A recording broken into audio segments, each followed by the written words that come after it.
Welcome back to my new blog video. কেমন আছেন সকলে? আশা করছি ভালো আছেন, সুস্থ আছেন। আমিও খুব খুব খুব ভালো আছি জানেন। তাই তো সকালবেলা উঠেই গল্প করতে চলে এসেছি হচ্ছে আপনাদের সঙ্গে।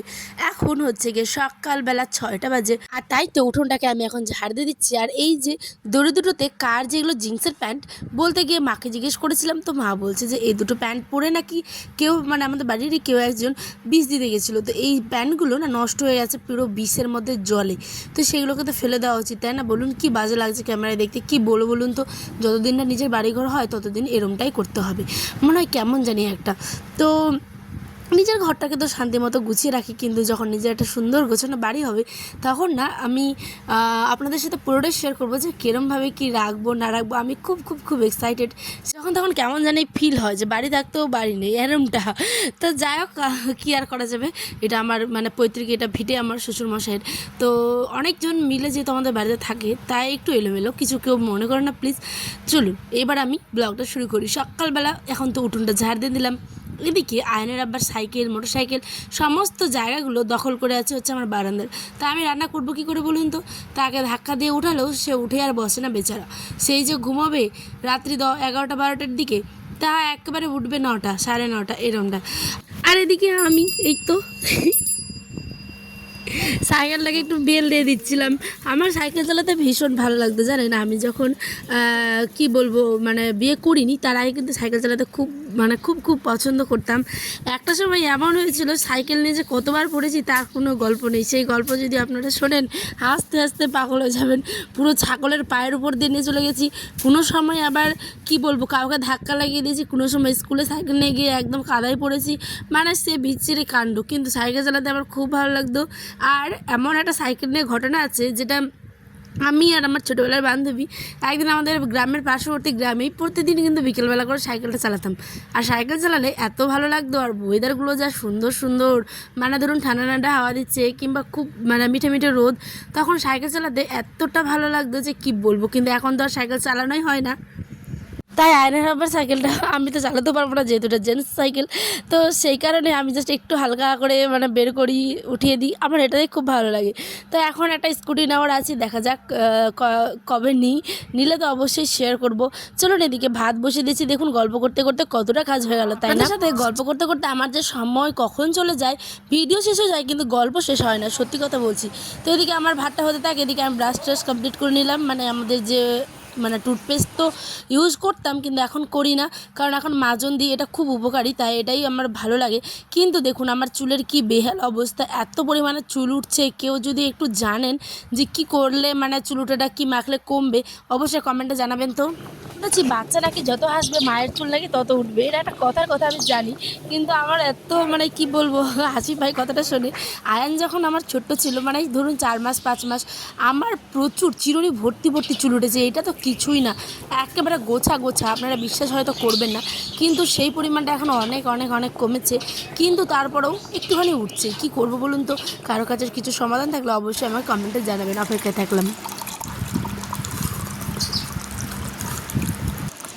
তো যাই হোক, কী আর বলবো, চুল উঠাতে পালাচ্ছেই। এদিকে আমি রান্নাটা বসিয়ে দিয়েছি। আজকে করবো হচ্ছে কচুর ঝোল, আর করবো হচ্ছে গিয়ে ভাত। সাদা মাটা কচু খেয়ে খেয়ে আমার মাথা পুরো খারাপ হয়ে যাচ্ছে জানেন। এই আয়নের আব্বা কচু ছাড়া কিছু দেখতেই পায় না, হয়তো বাজারে গেলে নিয়ে আসে টুকটাক চটল পটল আরও কত কিছু, ওল টোল এই সমস্ত কিছু, কিন্তু 3-4 কেজি কচু নেই জানেন। এত কচু খেয়ে খেয়ে আমার মানে মাথা পুরো খারাপ হয়ে যাচ্ছে। আমাদের রান্নায় কম বেশি প্রতিদিনই কচু থাকে, আর এই কচু খেতে আনারা বা এত ভালোবাসে যে কি বলবো। তার নাকি একেবারে প্রতিদিন যদি কচু খায় তারও মানে তাও বলবে না যে খাবো না আজ, এমনটা পছন্দ করে। তো কারা কারা এরম পছন্দ করেন যদি দেখে থাকেন ব্লগটা অবশ্যই কিন্তু কমেন্টে জানাবেন। তাই সপ্তাহে কচু তো হবেই। চলুন এবার কচুগুলোকে দেখি যে কাটতে গিয়ে একেবারে কালো কালো হয়ে গেছিলো, তাই কেটে কেটে বাছতে দিয়েছি। চলুন এবারটি রান্নাটা বসিয়ে দিই, নইলে বড্ড দেরি হয়ে যাবে। কচুগুলোকে ধুয়ে প্রেসারে সিদ্ধ করতে দিয়ে দিয়েছিলাম। বাইরে তো ছিল।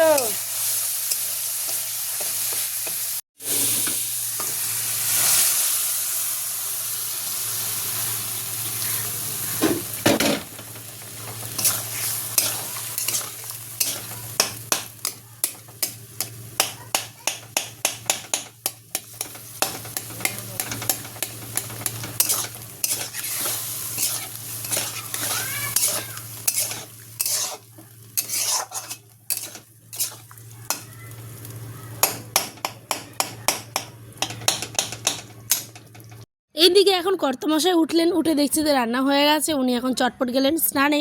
আগে কিছু আমাদের পার্সোনাল কাজ ছিল, মানে আমাদের ফোনে ল্যাপটপে, ঠিক আছে, সেগুলো আমরা করলাম।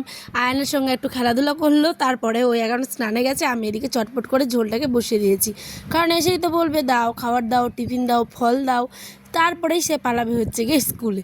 তখন আমি সারাদিনের জন্য ফ্রি, ভিডিও এডিট এটা করি সেটা করি, করতেই থাকি। একটুও রেস্ট পাই এরমটা না, ঘুমের মধ্যে চোখগুলো মনে হয় পড়ে যায় একদম দিনের বেলা খুলে, কিন্তু আমি তবুও ঘুমাতে পারি না। সত্যি কথা বলতে, ভাববে হয়তো অনেকে যে বাড়িতে কী করে না করে, কিন্তু এই টুকিটাকি কাজগুলো করতে করতে কখন যে সময় চলে যায় তা শুধুমাত্র আমি জানি। চলুন ঘরটাকে এবার একটু গুছিয়ে নিই। হ্যাঁ, পরিপাটি করে সোফাটাকে তো গুছিয়ে নিয়েছি, এবার ডাইনিং টেবিলটা মুছে নিই, কারণ ডাইনিং টেবিলটাতে খাওয়া দাওয়া যেহেতু করে, কিছু ভাত দেখেছি ফেলে রেখে দিয়েছে। আয়নটা এখন নিজে নিজে ভাত খেতে চাই, জানেন মা, আমি খাইয়ে দিলে খাবে না। ও মা, ওই নাকি দেখি যে নিজে বলে মা ভাত দাও, মা বাইরে যাব চলো, শাড়ি পরো, তারপরে আরও কত কিছু নিজে নিজে যে বলে। ওই দিন তো শুনলেনই, বললো গতকালের ব্লগটাতে মা বাকি খাবো বাকি খাবো। হ্যাঁ, যারা দেখেননি অবশ্যই দেখে নেবেন, কিন্তু খুব সুন্দর একটি ব্লগ। হ্যাঁ চলুন, এখন বিছানাটাকে সকালবেলা একবার গুছিয়ে নিয়েছি, মানে আয়নের আব্বাই গুছিয়েছিল, আমি গুছোইনি, আমি ভুল বললাম, আয়নের আব্বাই গুছিয়েছিল। তো দেখি যে ওই গোছানো মানে তো শুধুমাত্র ঢিপ দিয়ে দিবে, যেখানে যেটা গুছিয়ে পরিপাটি করে যে রাখবে তেমনটা না। এদিকে মা দেখে একটা দেশি মুরগির বাচ্চা কেটেছে। কেন বলুন তো, এটা আমাদের জুম্মা থেকে কিনে নিয়ে এসেছিলো হচ্ছে কি বাবা, তো শুকিয়ে যাচ্ছিলো, খাওয়া দাওয়া কিছু খাচ্ছিলো না, তাই ভাবলো কেটে দিই, মানে খাওয়াই যাবে। তো চলুন, এইদিকে আমি রাতের রান্নায় কী করেছি বলুন তো, সাদা জিরে তেজপাতা ফোড়ন দিয়ে কাঁচা লঙ্কা মানে চিড়ে দিয়েছি, আর আদা রসুন পেঁয়াজ বাটা দিয়ে করব হচ্ছে গিয়ে এই যে ভাঙা বাদাম আলু আর পটলের একটা কষা কষা করে তরকারি। দেখুন পটলগুলোকে এখানে গোটা গোটা দেখা যাচ্ছে, কিন্তু একদম শেষের দিকে আমি নিতে সেই ক্লিপসটা ভুলে গেছি জানেন। চলুন এখানটাই ভালো করে এটাকে কষিয়ে নিব, আর রুটিগুলোকেও সেঁকে নেব। আচ্ছা, আমি গোল গোল রুটি বানিয়েছি ঠিক, কিন্তু এই রুটিটা আমি যখনই ভিডিও অন করি না কেন, রুটিগুলো ফুলতে চায় না ঠিক মতন। এটা আমি একদম এক্সপিরিয়েন্স করেছি, নিজের অভিজ্ঞতাই বলছি আপনাদের।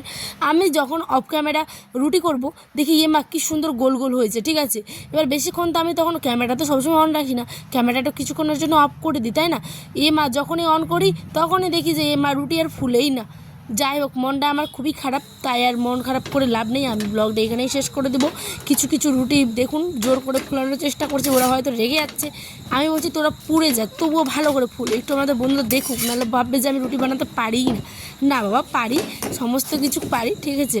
চলুন, এখানে আমার রুটিবেলা কমপ্লিট, সেঁকাও কমপ্লিট। এইখানে এটা কেন দিলাম বলুন তো, মা দাদিরা বলতো রুটি বেলার সময় যদি তাওয়া খুব পুড়ে যায় বা হিট হয়ে যায়, তাহলে একটুখানি জল দিস, তাহলে রুটি আর নিচের দিকে পুড়বে না। এদিকে আয়নের আবার কোকোনাটের একটা কোন বিস্কিট এনেছে, হেভি খেতে, যেটা আমি একদম খুব খুব খুব পছন্দ করি। আমার পছন্দের জিনিসগুলো সে আনে বেচারা। তো যাই হোক, আর চলি, দেখাবে অন্য ব্লগে। সকালে ভালো থাকবেন, সুস্থ থাকবেন, দেখাবে অন্য একটি ব্লগে ঠিক ছটায়।